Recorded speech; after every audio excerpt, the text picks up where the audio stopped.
Eu tenho me dedicado, diria que algo, até pelo próprio título da apresentação, uma coisa mais nova do que velha, apesar de usar conceitos que já são mastigados na literatura. Então, eu vou mostrar vários papers aqui do nosso grupo, vários artigos do nosso grupo, e todos eles podem ser encontrados na íntegra no meu website, thiagofukuda.com. Eu vou usar mais esse daqui, ó, vocês vão ficar com torcicolo, tá? E aqui está mais claro o slide. Ó. Se vocês clicarem aqui em artigos científicos, vai abrir uma aba com todos os artigos que eu vou citar aqui. Quem quiser continuar estudando, quem quiser continuar se dedicando nessa área e gostar, pode pegar todos os artigos gratuitamente em PDF. Mostrar um pouco aqui desse conceito, de onde surgiu, lá no Instituto Trata, em São Paulo. Logo, logo, se Deus quiser, traremos, né, aqui para Campina Grande. Quem me conhece, quem acompanha o nosso trabalho, sabe o quanto a gente estuda o mecanismo de absorção, o mecanismo de valgo dinâmico, a rotação interna, a adução do quadril. Ou seja, a gente sempre se dedicou, ou tem se dedicado muito a falar das alterações de membro inferior nos pacientes da clínica, como o plano frontal sendo o grande vilão, né? O plano frontal, o valgo ovaro, ou o plano transverso, a rotação medial, plano frontal, a queda da pelve. Só que de um tempo para cá, principalmente porque cada vez mais eu estou enveredando pela área de corrida, eu tenho analisado, e a gente tem a facilidade de sempre ter laboratórios de análise do movimento nas nossas unidades, e eu comecei a analisar esses corredores para reparar, para estudar um pouco o movimento deles. Aqui, quando a gente pega um atleta de Ironman e ele faz essa absorção de impacto, a gente vê que ele tem um padrão praticamente perfeito de movimento. Ele usa extensor de quadril, extensor de joelho e panturrilha para absorver excentricamente a energia, e quando ele atinge o pico de flexão do joelho, é a hora que muda uma chavinha no corpo dele e ele para de usar esses três grandes músculos, vamos falar em glúteo máximo, quadríceps e gastrocnêmio, sólio. Ele para de usar esses músculos excentricamente e essa energia acumulada na forma excêntrica ele troca e vira uma energia concêntrica para ele fazer a propulsão na corrida. Então eu olhei muito esse vídeo e fui formatando esse novo conceito, essa nova ideia. Esse é um trabalho que eu sempre gosto de citar nas minhas apresentações que envolvem corrida, que é um trabalho do Talton de 2002, onde eles avaliaram mais de quase 1.600 corredores de rua. E eles concluíram que o joelho é a articulação mais acometida, 50% dos casos, sendo disparado a dor anterior de joelho a número 1. É claro que quando a gente olha para essas lesões de corrida, e você pega uma moça como essa na foto, que tem um padrão anormal de movimento, ela tem disfunções biomecânicas, essa relação já é direta. Alguém que tem um plano frontal ruim como o dela, um valgo excessivo de joelho, uma pronação excessiva do pé, alguém que tem um transversal ruim, com uma rotação interna do fêmur, tende a diminuir a área de contato fêmuro-patelar. Então está totalmente claro aí, ou totalmente direcionado à dor anterior do joelho. Só que mais importante do que todos esses conceitos biomecânicos que a gente estuda tanto, é esse trabalho do Ale Dias Lopes, um parceiro nosso, que publicou na Sports Medicine em 2014. Ele fez um levantamento de tudo que tem publicado sobre lesões em corrida. E sabe qual é o principal fator de risco para você desenvolver um problema na corrida, desenvolver uma lesão por overuse? O overtraining, ou seja, o aumento do volume. Tanto é que aquele Ironman que eu citei anteriormente, ele nos procurou 3 meses antes da prova. Ou seja, quando ele está no pico da planilha, ele está com volume de treino muito grande. Então nada vai adiantar tudo que eu vou falar aqui a partir de agora, biomecânica pura, se você tiver com um atleta que está com volume lá em cima de treino. Isso é um fator de risco que vai levar à lesão. Então vamos lá. Quando você corre, quando você tem uma planilha, quando você tem um treino, essa linha preta aqui mais grossa, ó, essa é a linha que representa a homeostase, o equilíbrio. Você tem um corpo adaptado para correr 10 km, 2 vezes por semana. Então se você continuar nesse nível, você vai estar sempre nessa homeostase. O risco de lesão é pequeno. Se você correr 6, menos do que pode, você vai estar numa zona subfisiológica. Então você não vai estar excitando de uma forma harmônica, de uma forma a puxar para o esporte, que é sempre querer mais. Só que se você crescer para cá, ó, se você tiver numa zona, nesse envelope de função cinza, se você passar do que o seu corpo aguenta, você está numa zona de risco. E aí essa zona de risco é o principal fator para você desenvolver lesão. Então, já de cara eu vou deixar claro que num atleta de corrida, o principal mecanismo, além da biomecânica, é tentar diminuir o volume de treino ou pelo menos manter. Se você aumentar em 20% em um mês o volume de treino, você vai arrebentar. Sempre que você quiser aumentar volume, faça 10% ao mês. Volume eu digo não só o tempo total, não só a duração, mas também a intensidade, ou seja, a velocidade. Não adianta também correr os mesmos 10 km, mas sair de um pace de 6.5 e ir para 5.5 em um mês, que é óbvio que você também vai se lesionar. Existem vários fatores combinados que, junto ao aumento de volume, vão causar problema. O estresse repetitivo, o calçado, estou tendo resultados terríveis em calçado de pronador para quem tem pé pronado. Cansei de ver já fraturas por estresse de metatarso, quem tem o pé pronado e usou um tênis de pronador. Eu poderia dizer hoje, afirmar, que isso é uma grande balela, usar tênis de pronador ou de supinador. Isso é marketing, isso é para venda. Os resultados são terríveis. Se alguém prona excessivamente o pé e você põe um tênis de pronador que tem a barra medial da palmilha mais grossa, é óbvio que você vai estar chocando o primeiro meta contra a palmilha, você vai estar piorando o caso, talvez você corrija o pé, mas isso pode gerar uma fratura por estresse. Eu cansei de ver casos lá na clínica. Outro problema aqui, terreno do treino e alterações biomecânicas. Olha esse paciente, corredor, maratonista. Olha como ele faz um shift lateral à esquerda. Quando ele pisa com o lado direito, olha como ele joga a pelve para a esquerda. Varo de joelho, ó. Quando ele tem essa queda da pelve, ele gera um varo de joelho. Se você olhar, vamos voltar aqui Se você olhar o pé esquerdo dele, ele pisa em rotação lateral. Se você olhar o pé direito, ele está em rotação medial. Ele corre com um pé rodado para dentro e outro para fora. É inacreditável como ele consegue correr 42 km e corre. Mas é óbvio que uma hora o corpo cobrou, uma hora ele desenvolveu problemas. Então isso é o que a gente tenta corrigir. Esse é o nosso grande desafio. Diminuir o volume do treino, volume de treino dos atletas e ao mesmo tempo alinhar o carro, balancear o carro. Claro que esses conceitos do Powers, eles puxavam muito para o plano frontal, tá? E puxavam muito para o plano transversal. E agora a gente tem tentado achar outras estratégias, outras ferramentas. Quando a gente olha também uma pessoa dessa, isso aqui é um teste clássico que a gente faz na clínica, no consultório, que é pedir para os atletas fazerem um step down, uma descida de escada. Então observe no boneco como a pelve desaba o tempo todo, ó. Um desabamento da pelve, uma rotação interna forçada do fêmur, um mecanismo em valgo dinâmico. Isso se acontece no step down, tem uma grande chance de acontecer em outras atividades de maior energia. Muitas vezes eu não encontro valgo dinâmico na corrida, eu encontro varo, mesmo um cara que tem valgo.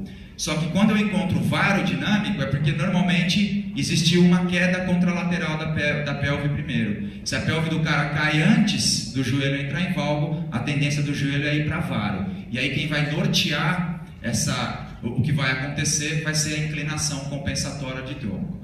Só que se eu olhar para esse cara e imaginar uma ressonância magnética no joelho dele, vamos pensar. Imagina lá uma ressonância, pensando no fêmur e na relação fêmur e patela.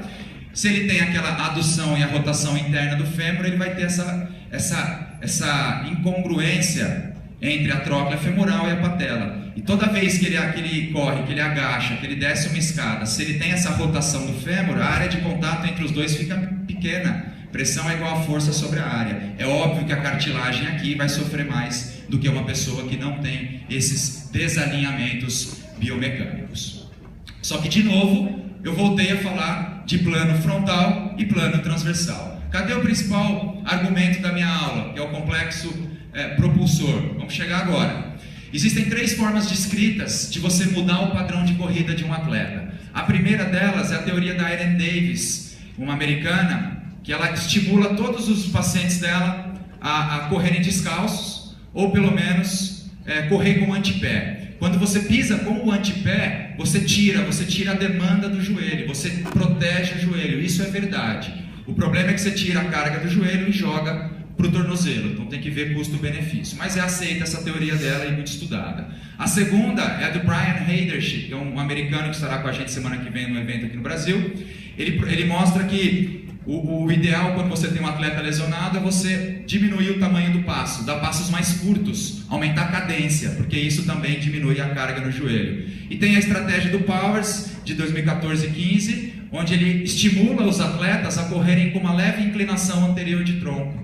Quando você corre com o peito estufado, como essa atleta, você automaticamente tem que projetar o joelho para frente, dor anterior de joelho. Se você conseguir usar de 7 a 10 graus de inclinação de tronco na corrida, você vai jogar o quadril para trás e vai ter menos carga no joelho. Se você pensar, tem duas teorias aqui que tem a ver com o plano sagital. A da Irene Davis, que ela pede para corrigir o pé para tirar a carga do joelho, é plano sagital, e a teoria do Powers de inclinar o tronco. Então os caras já estão mostrando que o plano sagital também deve ser pensado e não só o frontal e o transverso como a gente pensava. Quando você faz uma corrida apoiando o retropé, você tem um pico de impacto muito forte, você tem um impacto inicial muito alto. Então a pisada em retropé, que é a clássica, 90% das pessoas correm assim, você tem toda uma carga no joelho. Quando você joga e apoia com um antepé ou com um médio pé, você tem uma subida muito mais lisa, você não tem aquele pico de impacto. Então essa é a ideia que você pode sim usar. Foi daí que surgiu a necessidade daqueles tênis, ou sapatos, ou tênis, enfim, minimalistas, para estimular as pessoas a correrem descalços. Tá? Então também aqui já uma ideia da Irene Davis de pensar no plano sagital. Ainda nesse plano sagital, pessoas que correm com o retropé, são dados não publicados do Powers, dá para perceber que a demanda no joelho é muito alta. Quem apoia retropé, 90% das pessoas no Brasil, usa muito o joelho. Usa mais ou menos panturrilha e não usa quadril. Quem corre com o médio pé, aquele cara que apoia o médio pé primeiro na corrida, ele usa menos joelho, mais tornozelo. Então você tira do joelho, mas joga para o tornozelo. Então deixe de ter uma tendinopatia patelar e ganhe uma tendinopatia de calcâneo. Só que o joelho ele está protegido. O que você percebe aqui nessas duas demandas musculares aqui é que ninguém usa quadril. O quadril é um grupo, os grupos do quadril, apesar de uma área de secção transversa muito grande, a gente pouco usa na corrida. E aí que eu estimulo tanto os nossos atletas a começar a usar mais o quadril. Isso é muito importante, que vai tirar a demanda automaticamente do joelho e do tornozelo. Isso aqui é o maior corredor talvez do Brasil de todos os tempos, Vanderlei Cordeiro, que passou com a gente lá no Trata. Esse é um que eu posso dizer que é nascido para correr. Numa avaliação com o Vitor lá em Campinas, a gente percebe que ele tem um apoio médio pé, e ele faz um ângulo de 40 graus de flexão do joelho, do quadril, e 50 graus de flexão de joelho. Ou seja, ele é um atleta que ele absorve no plano sagital o impacto. Ele tem uma boa absorção de impacto. Ele tem um plano sagital, que é a flexão do joelho do quadril, perfeita. Por isso que é um atleta que, em termos de lesão, praticamente não teve nenhuma séria na carreira. A literatura ela é muito forte em mostrar em diversas doenças do membro inferior a importância de você sempre olhar para esses músculos proximais, esses músculos do quadril. Inclusive vários trabalhos aqui do nosso grupo, para tornozelo, para joelho, para quadril. Então é claro que o meu objeto de estudo sempre foi esse trabalho intenso de força e controle motor, mas objetivando o complexo póstero-lateral do quadril. Óbvio que além do glúteo máximo, com a sua importância de absorver a carga, o quadríceps é um outro músculo-chave para o joelho. Então nós temos algumas técnicas para fortalecer o quadríceps, como aqui o que o Amir vai falar amanhã. Amanhã, né, Amir?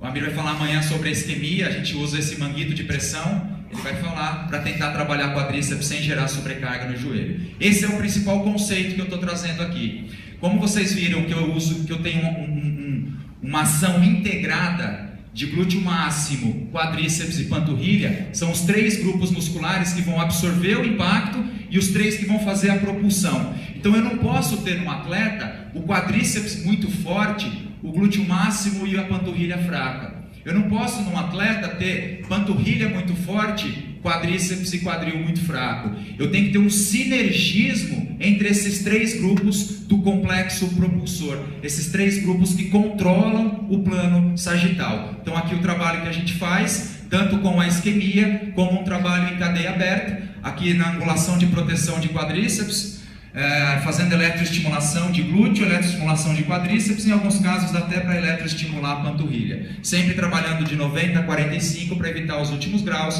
porque aí a gente sabe que são lesivos para a cartilagem retropatelar. Além desse trabalho de glúteo máximo, Quadríceps, a gente sempre no protocolo em corredores entra com um trabalho intenso de panturrilha. Aqui, inclusive, é um exercício onde ela faz panturrilha de um lado e do outro ela faz um trabalho isométrico de glúteo máximo, tentando integrar bilateral glúteo máximo, panturrilha. E o exemplo mais claro dessa nova teoria, o exemplo que mais ilustra o que eu estou dizendo aqui é esse exercício de baixo. Perceba essa corredora, como no momento da subida, para fazer esse power step up, ela está com um elastos amarrado na cintura, puxando para baixo. Então olha o quadril primeiro na subida, ela usa muito o glúteo máximo para subir. Ao mesmo tempo, ela estica o joelho, então ela usa muito quadríceps. Eu vou voltar até aqui para mostrar com calma. Olhem o vídeo de baixo. E percebam que depois de umas 10 repetições, eu pedi para ela não só usar quadríceps e glúteo máximo, mas ela vai começar a fazer a panturrilha. E os três estão entrando ao mesmo tempo, complexo propulsor. Os três grupos que vão fazer a absorção excêntrica e a contração concêntrica na corrida. Esses três grupos têm que ter uma relação muito boa, um sinergismo muito bom para evitar a sobrecarga e melhorar a demanda. Aqui também com Ironman, um atleta de Ironman, o trabalho estimulando bastante essa ação integrada do complexo propulsor. Importante demais ele sempre fazer os exercícios com essa inclinação anterior de tronco, porque isso aumenta a alavanca, aumenta o vetor reacional do glúteo máximo, diminui a demanda no quadríceps. E aí a gente vai evoluindo nesse treinamento até o momento que ele faz essa desaceleração em frente ao espelho, muito controle do movimento, muito sensório motor, e ele corrige não só o plano frontal, transversal, mas no caso aqui, principalmente sagital. Olha a absorção, que absorção suave de carga, como ele transfere a energia excêntrica para concêntrica. Claro que aí, a partir de uma teoria, a gente começa a formular trabalhos, né? Essa é a minha função. Então aqui no caso é um trabalho do Powers, onde olha que interessante, ele pegou pessoas normais, botou para correr no laboratório. E aí ele pegou vamos dar um exemplo, 30 pessoas, ele pegou os 15 que correm com o tronco mais reto, que é dele, fisiológico, e os 15 que corriam com o tronco mais fletido. E comparou a força do glúteo máximo nesses dois grupos. E olha que interessante, o grupo que tende a correr, igual quase todo mundo, né, com o peito estufado, tinha uma fraqueza do quadril, quando comparado ao outro grupo que inclina mais o tronco. Sem ter dor, automático, é fisiológico. Olha que dado interessante. Quem veio primeiro, ovo ou galinha? Será que esses caras já tinham um glúteo mais fraco? Por isso eles não correm usando o quadril? Por isso eles usam quadríceps demais? Ou será que eles começaram por ter um padrão de corrida assim, com o passar do tempo foi inibido a musculatura glútea? Esse é um dado que chama muita atenção, um trabalho muito interessante, sugiro a leitura.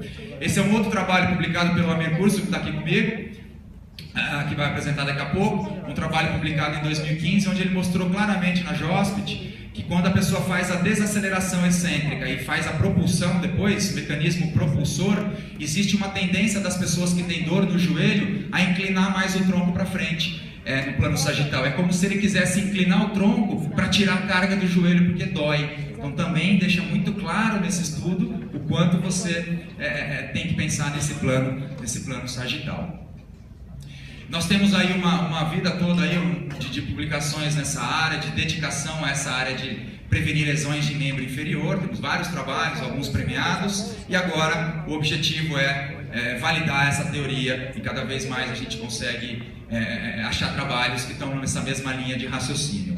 Aqui um atleta fazendo uma corrida, perceba o clássico dele, ele corre assim, tronco reto. E aí a gente, depois de um trabalho de biofeedback, estimulando usar mais quadril, percebam que a gente conseguiu já em uma sessão, duas, só de biofeedback, ele já tem um padrão melhor de inclinação anterior de tronco. Olha a imagem que eu congelei no apoio médio, como ele inclinou mais o tronco para frente para correr, na mesma fase da marcha. O fato dele ter inclinado mais o tronco para frente fez com que ele usasse mais quadril, porque o quadril foi para trás, ele diminuiu a demanda no joelho e aumentou um pouco na panturrilha. Então eu consegui um sinergismo, um trabalho integrado dos três grandes grupos, e não ficou tudo a critério ou a caráter do glúteo máximo. Olha aqui o complexo propulsor, essa teoria. Esse é um estudo de laboratório. Observe que quando a pessoa agacha, ela vai desacelerar excêntrico, vai ficar vermelho aqui o músculo, e depois quando ele fica azulado, roxo, quer dizer que ela transferiu essa energia excêntrica para a energia concêntrica, tá? Desculpa, voltando, aqui no caso não era um salto, era só a aterrissagem, por isso que vocês viram só o músculo vermelho. O próximo slide já vai mostrar isso. Observem aqui em cima, como fica vermelho o quadríceps e o glúteo, e aí a hora que ela inverte a energia, agora começa a fazer a propulsão, o músculo fica azul. Então essa ação excêntrica, concêntrica, integrada, eu acho que essa imagem ela é muito feliz nesse sentido. Quando eu olho de frente, mas analisando o plano sagital, pensando ainda no sagital, ó, ela desacelerou o quadríceps, panturrilha e glúteo máximo desaceleraram, e aí virou a chavinha, e esses três grandes grupos começam a contrair concêntrico para fazer a propulsão. Então fica essa dica, sempre trabalhe panturrilha nos seus pacientes corredores. Sempre trabalhe quadríceps, mas sempre dê um gás maior, dê um ênfase maior na musculatura extensora da coxa. Tá? Outro atleta de corrida, fazendo uma desaceleração, a gente tem uma plataforma de força, desenvolvemos uma plataforma de força que consegue nos dar força de reação do solo. Olha que perfeito, olha como o joelho passa pouco a linha azul. Por quê? Porque ela inclinou o tronco para desacelerar. O fato de ela ter inclinado o tronco fez com que ela mantivesse a linha, o joelho próximo à força de reação do solo. E essa é uma aterrissagem perfeita. Vamos voltar vamos olhar de novo. Observe lá, ó, ela vai desacelerar e o tempo todo pedindo lá, vai com o quadril para trás, quadril para trás. Agradeço o João Barbosa que fez esse vídeo para mim, lá da nossa equipe. Quadril para trás, o quadril está passando bem longe dessa linha, quer dizer que usou muito glúteo, o joelho pouco para frente, usou o quadríceps e aqui usando o excêntrico de panturrilha nessa desaceleração. É isso que eu busco, usar bastante também a plataforma de força como um biofeedback. E a ideia é que todos os atletas lesionados ou sem lesão, quando a gente faz prevenção, que todos acabem assim o nosso protocolo, que eles acabem, isso a gente consegue pouquíssimas vezes, porque eu diria que isso aqui é uma biomecânica perfeita. Eu posso olhar para essa foto, para esse vídeo aí, horas e horas eu não vou achar defeito, porque percebam que a absorção de impacto dele é perfeita, com antepé, pouca inclinação, pouca anteriorização de joelho, quadril para trás, tronco fletido, isso é uma soft landing, é uma aterrissagem suave, e a gente busca sempre isso, porque aqui eu não posso garantir que ele vai ficar sem dor pro resto da vida, mas eu posso garantir que eu alinhei e balanceei o carro. Ele vai gastar agora os pneus de uma forma igualitária nas 4 rodas. Esse é o objetivo sempre do nosso trabalho. E para finalizar, esse daqui eu queria citar e queria pedir para vocês que gostam dessa área, lerem esse paper. Esse aqui eu estou considerando aí, brincando em modéstia à parte, um dos trabalhos aí mais conflitantes e talvez que mais vai mudar conceito nos últimos 10 anos na área de reabilitação. Esse é um trabalho que nós publicamos agora na Gating Posture, uma revista muito boa dessa área. Foi a tese de mestrado da Naira, está lá comigo, Lucarelli. Nós avaliamos mulheres com dor fêmuro-patelar e distribuímos em 2 grupos de tratamento. Um grupo, nós só fizemos força. Fizemos exercícios para quadríceps e exercícios para quadril, só força, com elástico, quase que a maioria deles na maca.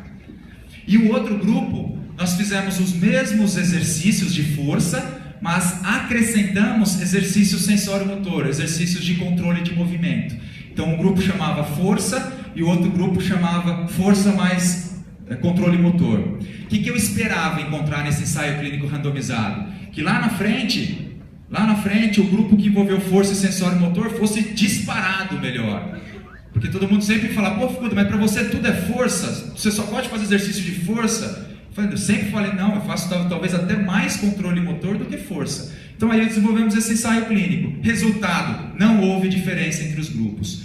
Os 2 melhoraram muito em relação ao pré-tratamento, mas o grupo que fez só exercício de força sem sensório motor teve o mesmo resultado do que o grupo que acrescentou sensório motor. Então a conclusão dele é, talvez só um trabalho de força desses grupos musculares que eu disse já vai resolver o teu problema.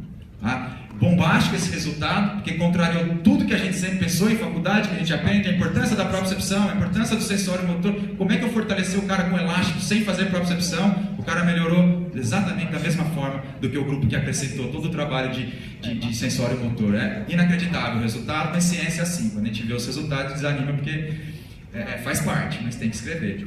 E outra coisa interessante, talvez mais interessante até, nenhum grupo melhorou a cinemática. Todos melhoraram a força e função. Como é que eu consegui zerar a dor desses caras? Como é que a gente conseguiu melhorar a função desses caras, só que não corrigiu em nada a biomecânica? Também é um outro dado que é muito difícil da gente explicar ciência assim. Às vezes nos prega algumas peças que a gente se enrola para explicar depois. Então, para o último slide, além daquelas 3 teorias já descritas na literatura, a de correr com o antepé, da Erin Davis, a de aumentar a cadência do Brian e a de usar a estratégia do quadril do Powers, eu apresento para vocês a nossa teoria do CPL-20. O ideal, então, todo atleta que você receber, fazer um trabalho de força do complexo póstero-lateral, fazer um trabalho integrado de panturrilha, glúteo máximo e quadríceps, que é o complexo propulsor, e sempre pedir para esses caras diminuírem 20% do volume de treino. Essa equação tende a ser sucesso, sem ter que ficar alterando a biomecânica, e ele corre do jeito que ele quiser, do jeito que ele achar que é o mais prazeroso para ele. Beleza? Fiquei no meu tempo? Obrigado pela atenção. Agradecemos a